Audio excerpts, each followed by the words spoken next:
Dette er en film om Nordsøværftets nybygning nummer 181, et kadet-træningsskib, som bygges for The Harbour Department i Bangkok.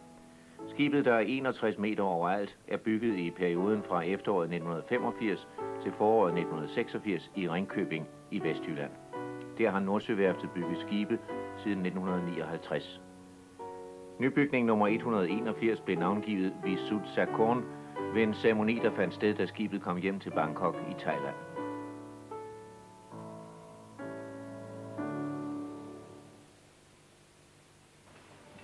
Det hele startede i Nordsøværftets tegnestuer og hos det rådgivende ingeniørfirma.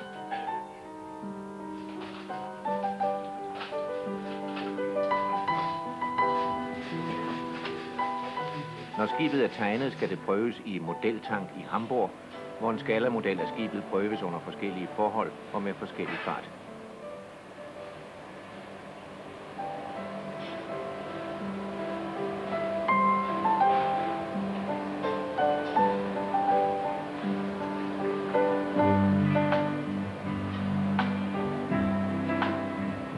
Klassifikationsselskabet Lloyd's of London, der skal godkende skibets konstruktion og bevidne, at arbejdet er udført forsvarligt, er med hele vejen gennem skibets bygning.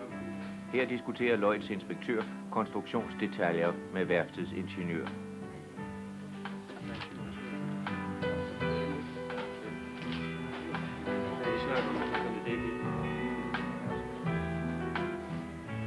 Når skibets konstruktion endelig er fastlagt, begynder arbejdet på spandeloftet.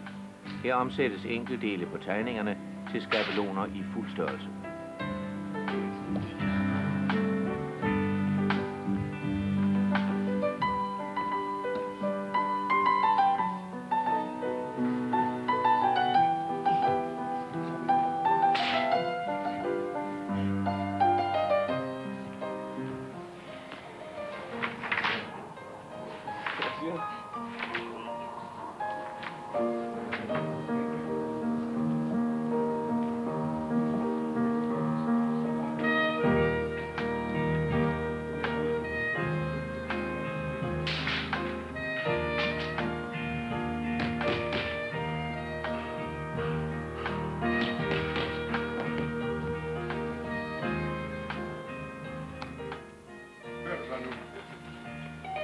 Sideløbende med konstruktionsarbejdet skal der bestilles materialer, og der aftales leveringsterminer, så byggeriet kan ske uden stop undervejs.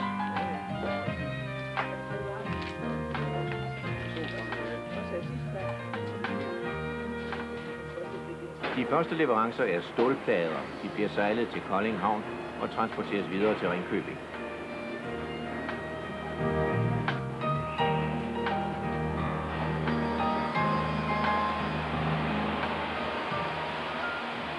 Disse stålplader er ikke lagervarer, de er bestilt til nybygning nummer 181, som der står at læse på pladerne.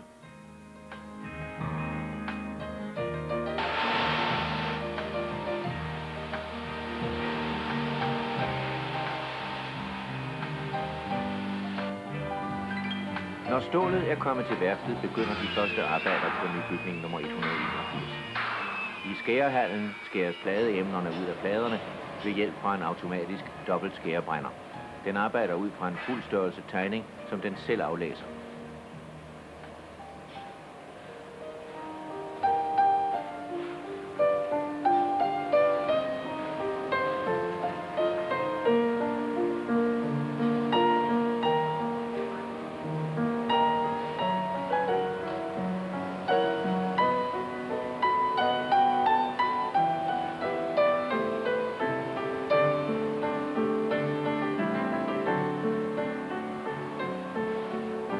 Andre emner skal tegnes manuelt på stålplader efter træskabelonerne.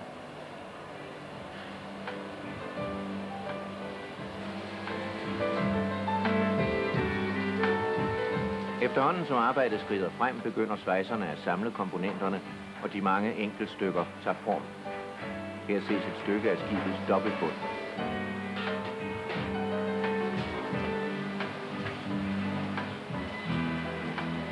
En sektion af dobbeltbunden er færdig fra værkstederne og placeres udendørs, indtil montagen kan ske. Samtidig har andre svejsere lavet spanterne til forskibet, de placeres på en transportvogn og køres udenfor, hvor de bygges sammen til en stævnsektion, der senere monteres på skibet.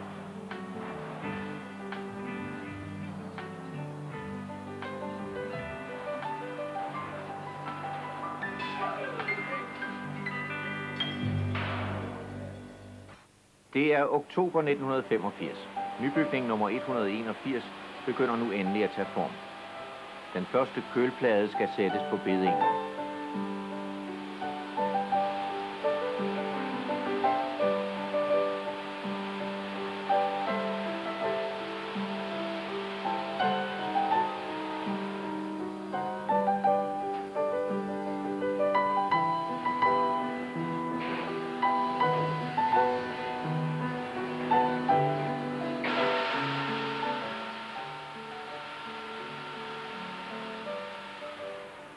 Det er præcisionsarbejde, fordi skibet så at sige skal bygges op omkring denne plade.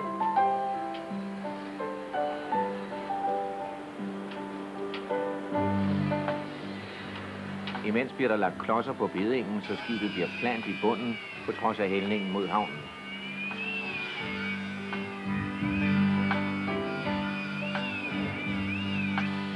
Bundsektionen, som før blev kørt ud af montagehallen, sættes på kølpladerne.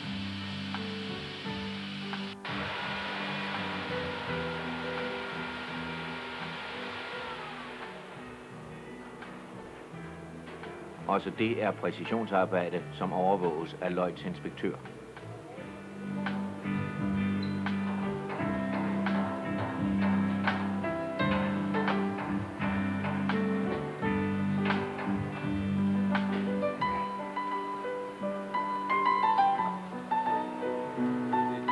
Arbejdet skrider frem. Der er løbende kontakt mellem arbejderne og ingeniørerne om detaljerne i skibets bygning. Der skal fortsat købes komponenter ved underleverandørerne. Hovedmaskinen er for længst bestilt hos motorfabrikanten og er under montage.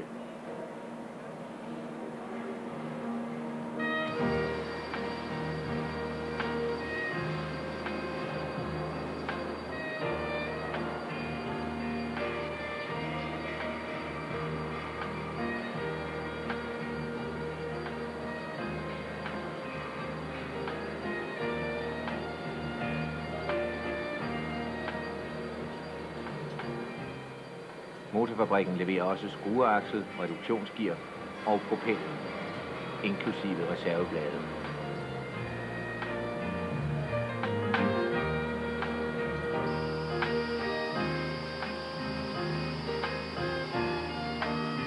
Hovedmotoren er så langt fremme i produktionen, at den nu prøves på motorfabrikkens prøvestand og kører nu med 500 omdrejninger.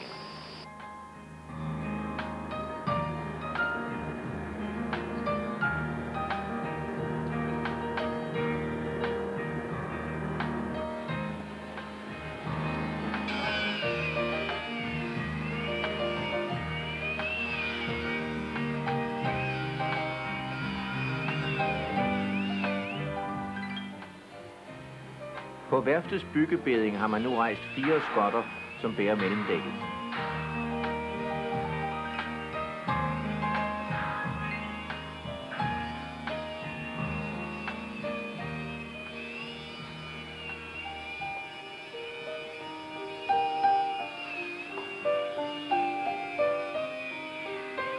Mellemdækket er lagt og svejset, og stævnpartiet tager form.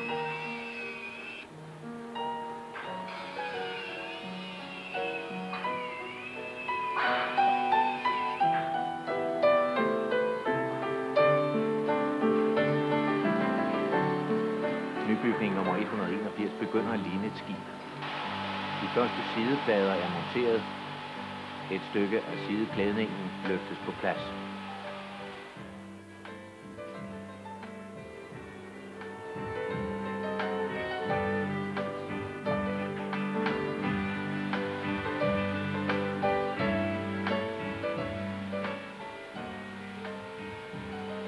Under agterskibet ser vi tydeligt skibets tætte spanter. Nu er bygningen kommet så langt, at hoveddækket er lagt, og de første stykker af dækshuset er placeret på dækket.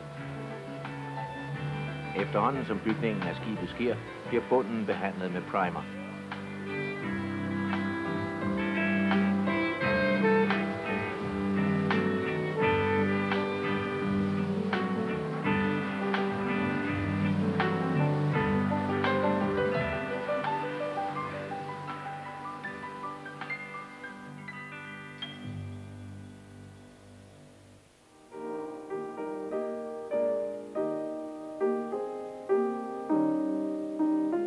Nybygning nummer 181 er ved at tage sin endelige form. Akten for dækshuset ses hullet, hvor igennem hovedmotoren skal sættes på plads.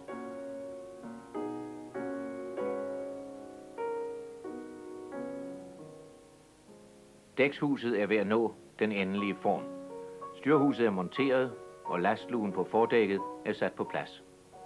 Der mangler endnu sidebeklædning nogle steder.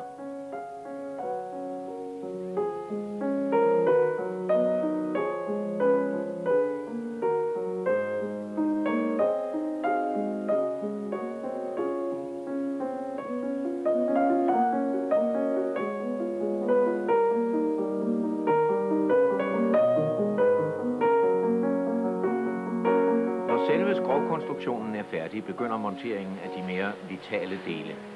Propelbossen, der skal styre skrueakslen, sættes på plads. Monteringen kontrolleres elektronisk.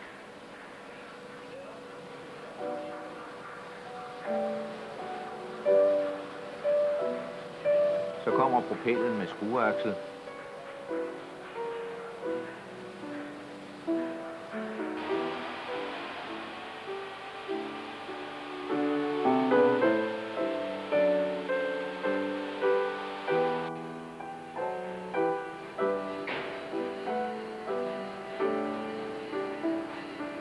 Der smøres tyk smøreolie på stålakslen, så glider det bedre.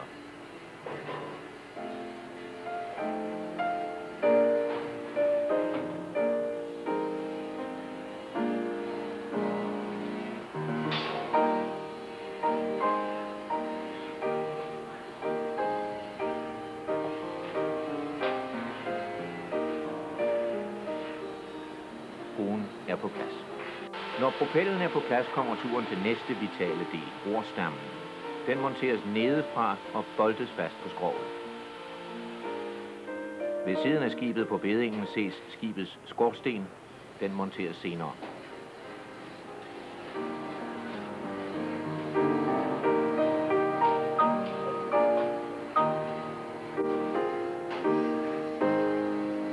Straks efter monteres roret på rorstammen, og det hele males.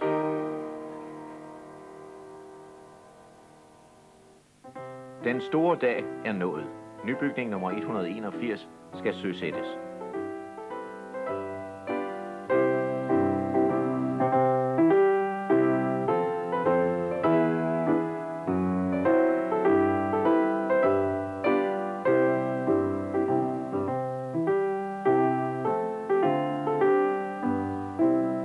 Der lukkes vand ind på beddingens nederste del, så porten kan flyttes, og skibet kan glide i vandet.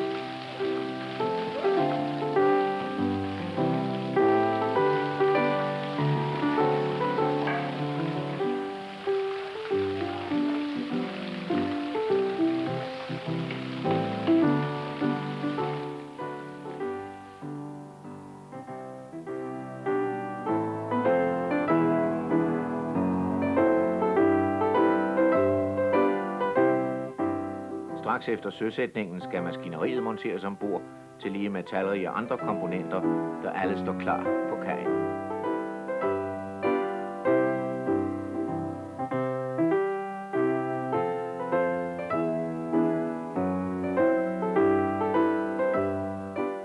Gæsterne ankommer. Det er gæster fra kontrahenten, underleverandører osv., gæster fra Thailand.